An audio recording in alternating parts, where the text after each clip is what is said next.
Hi, Angelica. Hi, Mariella. How are you? Very good, thank you. It's so nice to see you. I'm so excited to be talking to you today. And where are you? We've exchanged a few messages, and I know that you are on the other side of the planet at the moment. Yeah, I'm in Perth, in Australia, on in a summer season here. If you didn't know, there's a summer here, and Slightly jealous. yeah, we're Slightly. quite in a different clothing, me and you, and quite different tan as well. Definitely. I'm getting suntan all over every day. Like it's really beautiful in here. You look amazing, by the way. You Thank really you. do. You too. You too. Thank you. I am in London at the moment, and it is around the 0 mark right now. So it's really, really cold. Pale is in, pale is making you young. So I'm trying to basically make myself a little bit more paler because I honestly don't feel like I do like this too dark and yeah, I feel like I'm aging here. So yeah, I gotta go back to old cold Europe. You look beautiful, don't worry. And I'm very excited to be talking today about the workshop that you have in London. And I'm superbly happy that I'll be part of it and will be helping you with organising it in London here. My first question probably for you would be, why are you doing the workshops for people to attend? Okay, these specific workshops, yeah, like why am I running this type of workshop? Oh, very good question. I love when I get a question that I need to actually think about it. Um, for people to connect, that's first probably. For people to connect with their own truth, with their own self, with a, you know, when you ask people how you are, like how are you, and then it's like usually good and it's very quick. But actually, this workshop is all about how are you really, and there's no pulling. You cannot fake it because it's we work with emotional bodies. So we work with the yeah why we are there literally. Like whoever comes to this workshop has something to work on, yes, has some disconnection with their inner child, has some disconnection with the parts of themselves, and they just feel their life isn't where they would want it to be, and they feel they're repeating some kind of very very painful cycles in their life, and it's like ongoing, it's never ending. They have triggers. So yeah, it's basically helping people to heal aspects of themselves. And I hear a lot and I read a lot about the inner child. What is the inner child and why is it so important to be connected to the inner child? So inner child is, I mean, aspect of us when we were kids, yeah? So we all have inner child, inner children from different ages, so many, many aspects of us. And the children which are not happy, yeah, some unresolved traumas that we have. So in a time when something happens to us as a kid, that doesn't have to be a death, it doesn't have to be, something so severe on the outside. We split. The if we could physically break in a 2 or 3 or 10 people, we would, but we cannot. So our consciousness split in a many many or few broken aspects. Yeah. So we literally, in order for us to survive, to move on from that, we need to split. And some of them, they literally never see the light anymore. We literally are so detaching from that aspect because it was so painful. And the aspect of us which is strong to survive continues living. And like the inner child work or inner child aspect, it's all about working with those broken aspects of self, getting closer to our wounds, getting closer to the children who are not good. Although we are, like I said again, we are on the outside. When someone asks us how we are on a Facebook, we all appear to be great. We only know, like I said to you before this video, how much joy I feel today. because I did lots of integration of my children, of my inner children who were not, joyous whatsoever. There was so much grief there, abandonment, so much to heal there. So, and I firmly believe that everyone can have a joy. They don't have to necessarily wear a yellow t-shirt and jump out of joy. Everybody has a different way, but they can come to their peace and they can feel inside, they feel different once when they revisit inner child. Inner child is also the closest to our self-love. It's often for us as a human beings, as adults, it's very hard to love ourselves. We can have all this affirmation in front of the mirror. I love myself. They don't work. Why they don't work? It's so hard for us suddenly to teach ourselves that when we had adults, when we had environment, when we had ourselves believing in something else. But when we look into our childhood, so when we revisit the memory of us when we were little, first it's a child. The second, this is us as a child. And it's very experiential. We feel the emotionally the child, you feel the emotionally the pain, that what we were through in our childhood. Then we can love. We literally cannot not love the child. It just comes very naturally. So this is, inner child work is also very, very good for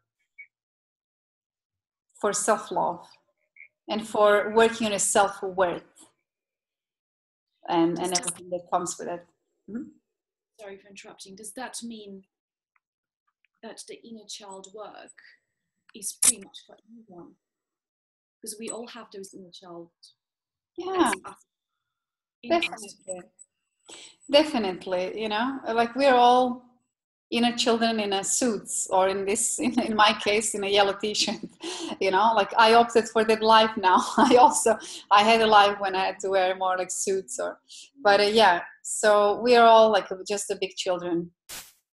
Yeah. And how should we look after our children now that we are, let's say, I think I'm personally aware that I have the inner children in me, but it's very difficult for me to look after them because I feel like I reject them. And I think after speaking to quite a few of my colleagues about this topic itself, it's very tricky to look at the children, to face them, to identify with them. What can we do to slowly integrate them into us, back into us? What can we do on a daily basis to do that? But first step is, the most important one is this awareness about it, the consciousness about it. Just knowing that is the case, that we have, like we said, so many, or we have, that's already, I always say 50% of work is already done. Instead of being in denial or saying, what are you talking about? What are your children? What is this, all this mushy spiritual language? Yes. There is actually a child in us, and there are children which are screaming out. They're clearly not, something hasn't been resolved. And we can deny that. We can take drugs, alcohol, we can go out, have sex, or, deny it. Or we can just say, yeah, there is something wrong. And then the next step would be reading about it, trying to find the ways how to work on it. But I would say it would be also finding a picture of ourselves, when we were kids. Spending time with children as well. If if people don't have their own children, spending time with even go to the park, not to be a crazy stalker, but literally just don't do that. Exactly, but just to kind of see, like, why we're also so connected. I always pull people on it, the ones who are so disconnected. And it's like, why do you like children so much? They always say, oh yeah, I get on so great with children and animals. Why? Because it's the closest to the source, the closest to the truth, the closest to who we are. And we want the truth. We want truth so much. And the truth is like so clear. When it's pain, it's so clear. There is a truth. There's a pain that needs to be resolved. And like I said, we have all the escape mechanisms. And, denial and detachment techniques, but once when a person is ready, and unfortunately most of human beings, we have to get to space where there's no way out. We all lose job, or we get sick, or something happens, or we, spouse or partner leaves us or something like that. Something has to be really, really major for most of us to go inside of it. But like I'm always saying to people, it doesn't have to come to that. If you feel something ongoing, just, when you hear this, like now in a video, or when you read something, just go to it. The problem is that people are so run down and they have like no time for themselves. So first thing first is spending more time with yourself. And it doesn't have to be, and I know now you live in London, I used to live in London, and I know very much what I'm talking now when I'm talking about the environment in London. Time, what you mean time? There's no time. It's so much time, pressured city, the environment around. So any time that we spend, like in London, would be on tube, in a public transport, if people don't drive, but literally spend time with yourself, do, write, think, feel, listen to some music, but just tune in yourself, as much as you can. So it doesn't have to be time in a sense like now you need to go just on retreats and you need to spend days, weeks, months. It can be just even a couple of minutes or half an hour or an hour of all together in a day, collectively, like 5 minutes somewhere, 20 minutes, and just to tune in and to ask yourself. And the question would be, how am I feeling? Yeah. How am I feeling? How am I right now? How am I feeling physically in my life, where I am? And write it down, maybe. Talk to someone. Just express it out as well. Thank you. It's beautiful. And so it all goes back to connection. It all goes back to trying to reconnect with yourself. And I feel that perhaps this is the case for many people in London. And I watch this on a daily basis, like you said, when I commute to work and so on. You're so disconnected. Nowadays, when you see on the tube or on the train, you don't talk to anyone, you look at your phone. And it's quite sad to watch. And I think this disease, wild disease of being disconnected, it has now taken over our lives, where it is getting pretty much accepted that we don't communicate anymore. We don't do that, especially in big cities, and I feel that for sure. And going back to the beginning, how did it start? When did you start this mission, almost, if I may say? How about your inner child work? Where have you come from, basically? From which space to where you are now?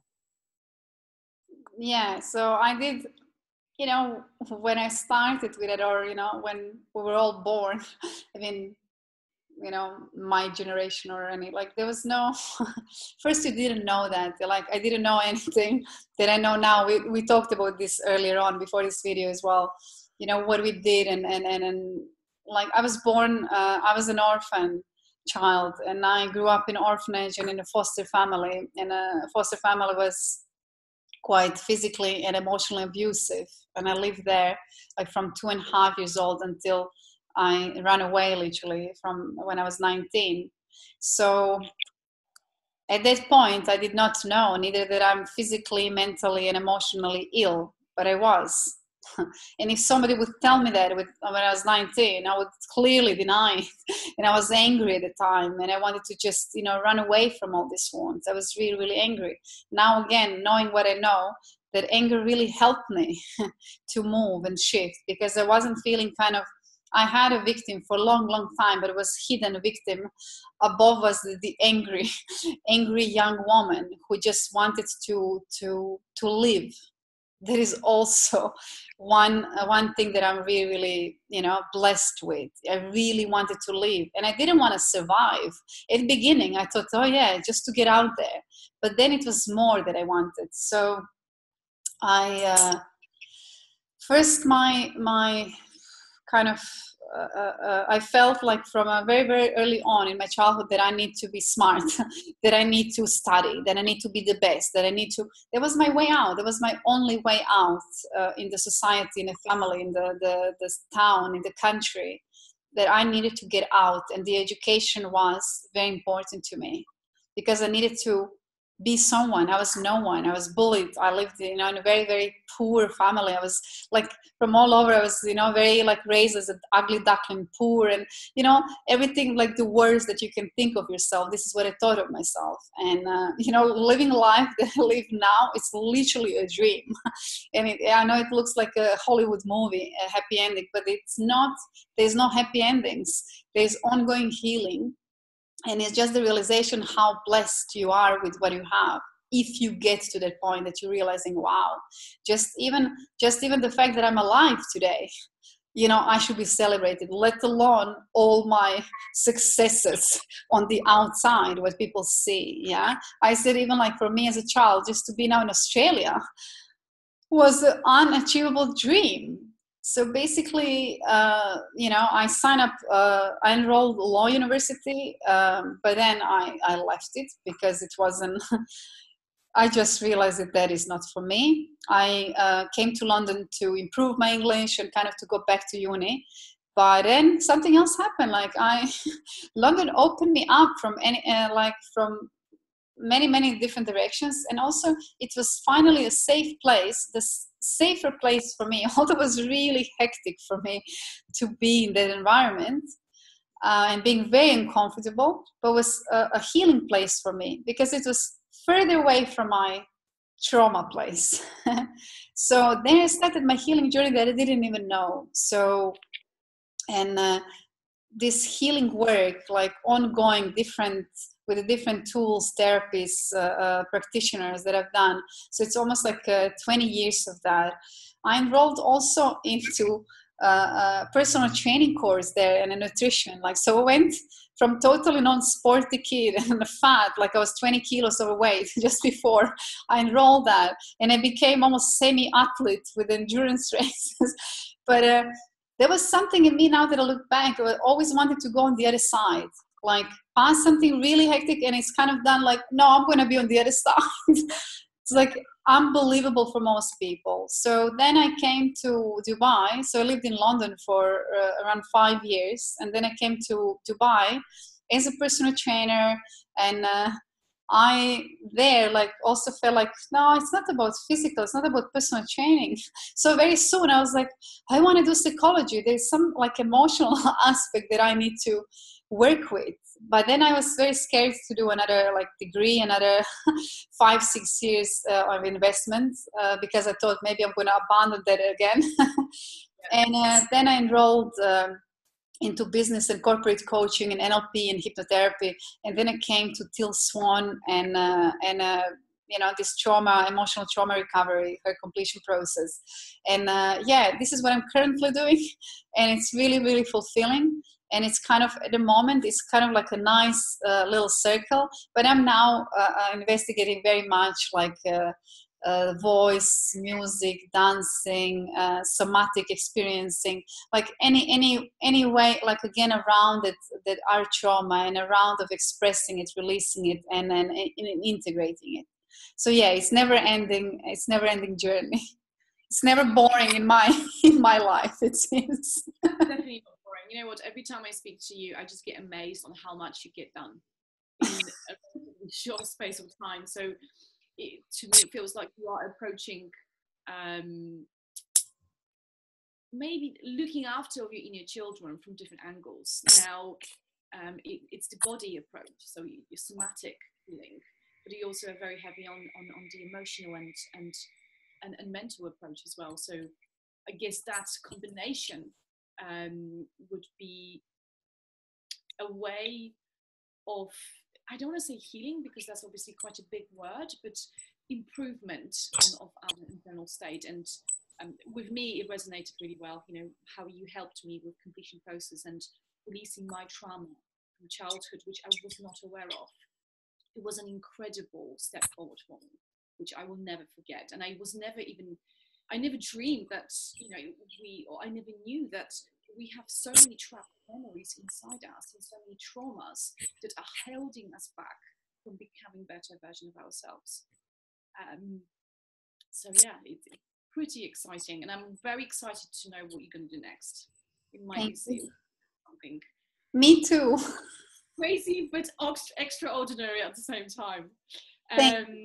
Thank you. And I really cannot wait for you to come to London. And I'm very excited that you're holding the workshop. Can you give us a little bit more a background about what's the idea on the workshop days and when you're going to be having it and so forth? Okay. If you could do the dates at the end. I'm so bad with dates, and because I'm running workshops, so please, you do that, and I'm gonna do like the content better. Yeah. So worship is gonna be it's very focused on a work shop. So it's gonna be lots of work, lots of solo activities, group activities, group exercises, pair work. The focus is very much on inner child and shadow work. And before and after everything, like during all those 2 days, it's going to be lots of connection. And you said it very well. We spoke about this before. I cannot stress this enough. Like, we're trying to deny deny our isolation from each other's, our loneliness, our deep ingrained, like our desperation for connection. London, I love London. London is my home, and it always will be. But London is the place where there is like where I personally experienced it the strongest. The place where I was so feeling, when I would feel isolated alone, was so strong. Like never before and after didn't feel that. The weather also doesn't help. City also doesn't help. The city life itself, any city does it. But then because of work environment stress that city creates, and you have to also be someone, make something, otherwise you're nothing. And my workshops are all about we all something amazing, and we all suffering human beings who are trying to have the best, some kind of the best lives. And it's going to be, so the workshop is very much connection with reality of our life. If there's pain, if there's lots of pain, bring it out. Because only when you bring it out, only when you see it, and when you say, that is my pain, then you can heal it as well. And then your life can, move forward. And there is nothing more beautiful than having a safe space for that with other people who are sharing that same pain, worse, more, less, whatever. There's no judgment. But people who are sharing, literally, this is what we bring on a table, almost like, our food. Is there a pain? We will eat as well. We'll have a proper lunch as well. But, so this is what a worship is about. It's connecting emotionally. And that is what we as a human beings are craving for. We're starved for a real human emotional connection with each other. So I guarantee you this will happen. And I also can guarantee you that many people can feel very uncomfortable with it at the beginning. And I want you to know it will be uncomfortable as well. It's literally like going in a gym and, running first 1 kilometer in your life if you never run, or walk it even, So it's not going to be easy for many people, but they're going to be mixture of beautiful moment and then really hard and raw, painful moments. But it's all going to kind of come out in a nice, beautiful flower in the end. And I promise this to everyone, whoever leaves, it's going to be amazing. And at the end, it's not like the end. You're going to have a contact of other people. You're going to meet like your soul family, like people that you share pain with. You can't just say, goodbye, it was nice to meet you. So you're going to have a way of connecting through, like, on a WhatsApp, Viber, or through emails. And also you're going to have a process to work with on your own or with other mates in a group. So you don't have to pay to someone, and you're going to know how to work it on your own or with someone else. And then, people can also, work with parts of the, members of the families or the friends, or they're going to have tools and homework to bring home. So the workshop ain't over when it's over. There's going to be lots of ongoing work and integration afterwards. That sounds really it definitely resonates with me, and I feel that it may resonate with a lot of people that are in the same position as me, and or similar. So I'm really looking forward to it. The workshop will be held on the 5th and the 6th of May. Thank Just you. so you know, you are coming. I'm You are holding the workshop. So that is just a few months away, and it's going to be in central London for anyone to have an easy access from wherever they travel. So that's yeah, good actually. Yeah, thank you for finding us amazing venue in Mayfair of all the places. You know, I lived in London, so I know where it is. I'm very looking forward to see the venue itself. And I'm very much looking forward to everyone, like whoever feels like I want, basically just feel if this worship is for you. And, you know, just follow your heart, and you're going to have all the details in a link that I'm going to send below this video when I post it up. Brilliant. Thank you. Thank you so much. Looking forward to see you in the spring. I'll speak to you later. Bye. Bye.